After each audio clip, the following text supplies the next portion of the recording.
भारत के शेर को ब्रिटेन में किसने छेड़ा, कार को किसने घेरा, कुछ घंटों में ही मोदी के एक्शन से हाहाकार।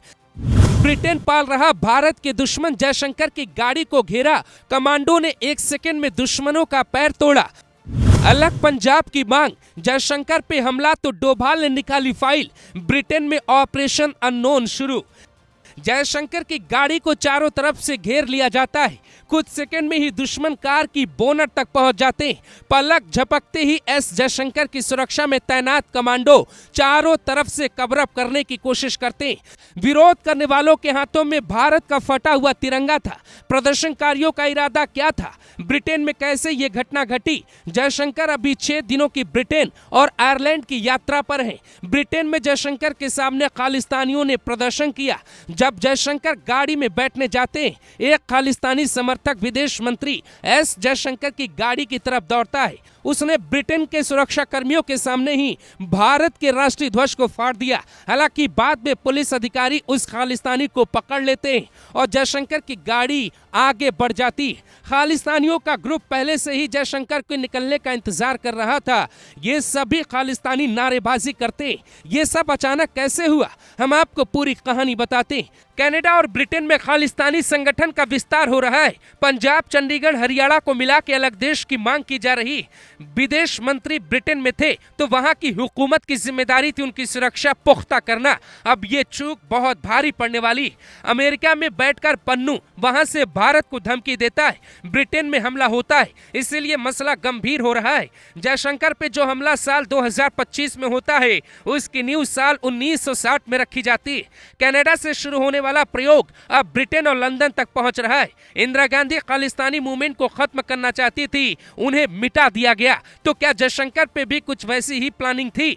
भारत की आजादी के बाद पंजाब से कई सिख कनाडा जाने लगे। 1-2 दशक में वहां उनकी संख्या ठीक ठाक हो गई। आज कनाडा में करीब 3% आबादी खालिस्तानियों की है। ये वहां की सरकार और सिस्टम का हिस्सा बन चुके। भारत के दुश्मनों को पाल रहा कनाडा अपना फायदा देखता है। साल 2022 में पंजाब को अलग करने पे एक जनमत संग्रह तक हो गया था। आज भारत के लिए पाकिस्तान से ज्यादा बड़ी चुनौती खालिस्तानी बनते जा रहे। कुछ महीने पहले यूपी के पीलीभीत से 3 खालिस्तानियों का एनकाउंटर हुआ। दावा किया जाता है कि भारत को चारों तरफ से घेरने की साजिश रची जा रही। इसके कुछ सबूत भी मिलते। साल 2022 में भारत में किसान आंदोलन चल रहा था। कहते हैं कि उस आंदोलन को खालिस्तानियों ने हाईजैक कर लिया। मोदी सरकार को गिराने वाली ताकतें जमा होने लगी तो सरकार ने किसान बिल वापस ले लिया। अब ब्रिटेन में जयशंकर पे हमला कई तरफ इशारा करता है। कनाडा पे अमेरिका अपना कंट्रोल चाहता है। भारत और अमेरिका के रिश्ते ट्रंप के दौर में ज्यादा बेहतर होंगे।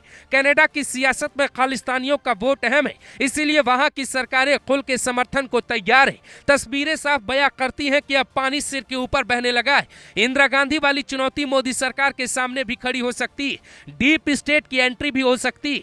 पीएम मोदी बार बार कहते हैं विदेशी ताकतें भारत को कमजोर करने में जुटी। तो क्या ये वही ताकतें हैं जो जयशंकर पे हमले की साजिश रच रही? कड़ा जवाब देना होगा। पंजाब में फिलहाल भगवंत मान की सरकार है।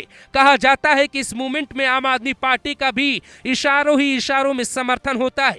दरअसल पंजाब, हरियाणा और चंडीगढ़ के कुछ हिस्से को मिलाकर अलग खालिस्तान बनाने की मांग सालों से की जाती। अमेरिका में बैठा भारत का most wanted Pannu Donald Trump के शपथ समारोह में भी जाता है। वहां से वो महाकुंभ में हमले की धमकी देता है। जयशंकर की कार पे अटैक, पीएम मोदी के काफिले पर 2 साल पहले पंजाब के गुरदासपुर में हमला, सारी कहानी एक दूसरे से जुड़ी है। अब इलाज नहीं किया गया तो संकट बढ़ता जाएगा। इसीलिए लंदन हो या कनाडा, ऑपरेशन चलाना ही पड़ेगा।